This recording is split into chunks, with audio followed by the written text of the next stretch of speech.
So in this week's Project Career Map Camp, I learned how to code this little robot. I'd make it go forward 100 centimeters at max speed and then turn right 90 degrees. And it goes in an infinite loop. We're trying to make a racetrack. We're probably gonna add more of it soon. Right here we have bots going in like a train. So today we're supposed to make the fastest possible thing we can to go down that ramp. We copied the ideas of the real life course.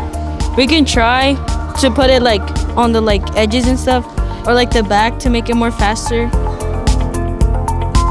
Today we coded robots, made cars for a race, and used color coding robots. It was really fun.